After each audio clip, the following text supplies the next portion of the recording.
Wow.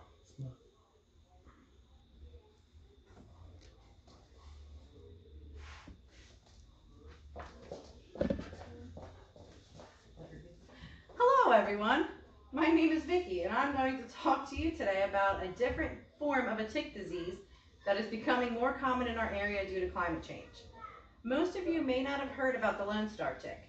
It is so uncommon that many factors are still unknown and doctors have a hard time diagnosing and usually refer to it as idiopathic. I found this out the hard way with my husband suffering for more than 20 years with random hives and anaphylaxis, not knowing what set it off.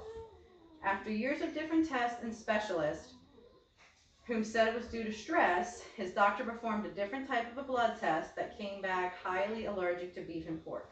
And that is when we were introduced to the alpha-gal allergy. Alpha-gal is unique in itself as it's the only food allergy that is delayed up to 3 to 8 hours after consuming beef or pork. Unlike fish or nut allergies, which can occur within a half an hour to an hour of consumption. This is one of the main reasons it was very hard to diagnose and detect for my husband, especially that it doesn't always occur when you would eat the red meat or the pork product. It seems the fattier the meat, the faster response time to hives you would have.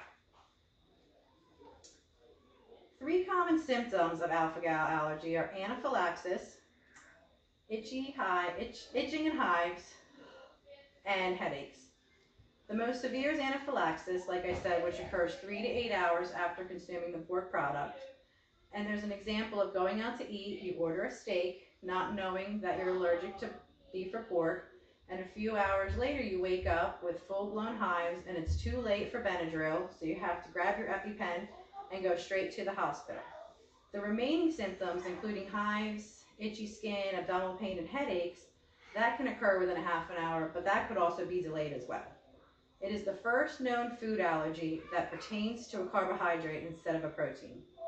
Now, kids are affected a little differently than adults as they don't always get anaphylaxis. They do get the hives and itchiness, which could last a few days or even a few weeks and still end up in the emergency room. The best way to be one step ahead of this allergy is to avoid trigger foods or items that contain pork or beef products. This includes beef, lamb, venison, pork, and any foods that contain red meat products. The biggest factors are the items you use every single day that you don't even know contain the product. With a raise of hands, who brushed their teeth this morning? And I'm hoping we all used toothpaste. Did we all? Yes. And do you know what brand you used? Colgate. Like Colgate, Crest. Well, they all contain pork product. And even deodorant. Everybody used deodorant today because most contain pork product as well. And even if you have a headache and you take a gel capsule, a lot of gel capsules, well, most contain pork product. So this is why we have to read every single label of things that we purchase. Even foods such as marshmallows, gelatins, and even dyes contain pork byproduct. Just going out to eat is a challenge in itself because of cross-contamination. You can order a chicken cutlet, but not knowing that they just fried a pork cutlet in the same exact oil.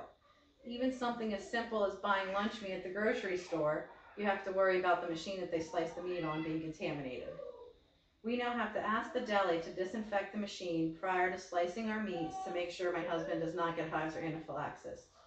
By doing your research and having a lifestyle change is the best way to prevent any ailments. Unfortunately, there is no cure yet for the allergy, but symptoms can get better with time, and also not getting bit again by the tick is the best way to avoid it. There is a new drug in the works, but it's still waiting to be approved by the FDA. So the only treatment right now is avoiding any trigger foods and to always carry your EpiPen. Protecting yourself is also a form of being proactive against the disease. Wearing bug tick repellent, avoiding wooded areas, tall grass, and animals on farms, they all contain ticks, and wearing long sleeves and pants, and even tucking your pants into your socks can prevent loose and bagginess.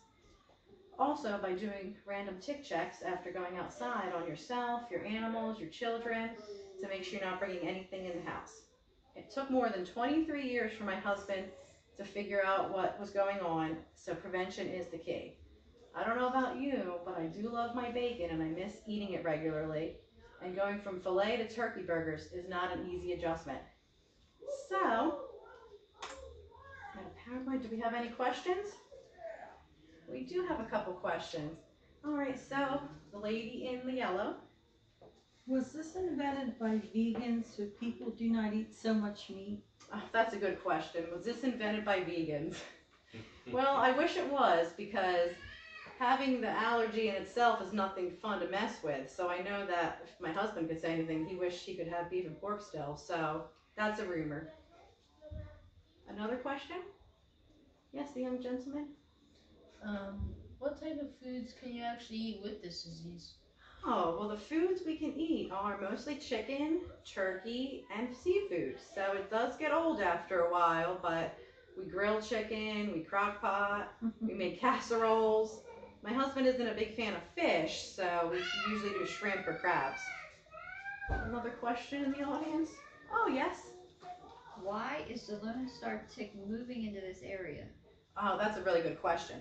The Lone Star tick is moving into this area because of temperature change. So with global warming happening, it started down in Texas as the Lone Star tick came from, and it's now migrating into the northeast and affecting our area. So, Thank you. any other questions? Oh, no more questions? Oh, okay, good. Thank you, everybody. You're welcome.